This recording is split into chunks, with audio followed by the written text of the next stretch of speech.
saya nak ijazah satu daripada amalan kita.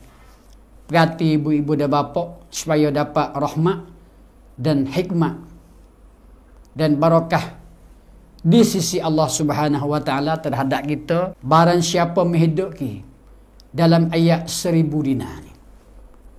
Bismillahirrahmanirrahim. Wa may yattaqillah yaj'al lahu makhraja wa yarzuqhu min haitsu la yahtasib. Wa may yatawakkal 'ala Allahi fa huwa hasbuh. Innallaha balighu amrih. Qad ja'ala Allahu likulli syai'in qadra. Sadaqallahul azim. Ayat 1000 dinar. Barang siapa menghidupkan pagi-pagi daptar tak syoli berapa kali baca. Bacalah.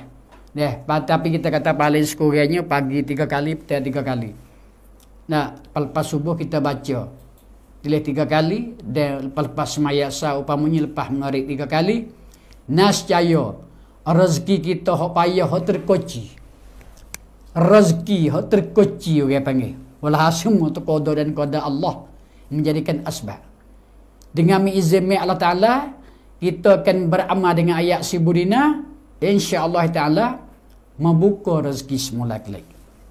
Bahasa payahnya rezeki kita bahasa setuk dana ni.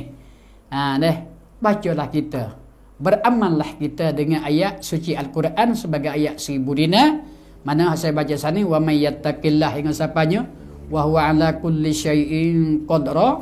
Nasyaya terbuka mari lipoh semula. Memudahkan. Lancarkan rezeki dia kata. Lancarkan rezeki. Yang kedua, kelebihan kita beramalkan dengan ayat 1000 dinar ni menjadikan satu keluarga kita. Berapa orang duduk dalam rumah kita menjadi sejuk kan. Menjadi penawarkan satu keluarga indah dia panggil. Ni kita banyaklah kita amal dengan ayat 1000 dinar.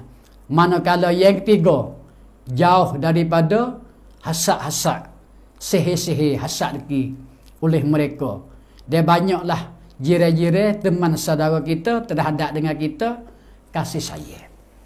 Kasih sayang terhadap saudara-saudara kita dengan kita. Daripadanya hamba yang beramal dengan ayat 1000 dinar. 3 perkara ni moga-moga dapat kitanya ilham daripada Allah, cucuran Allah SWT terhadapnya. Dengan izin Allah SWT mencukupi kita redaan dengan pemberian Allah SWT.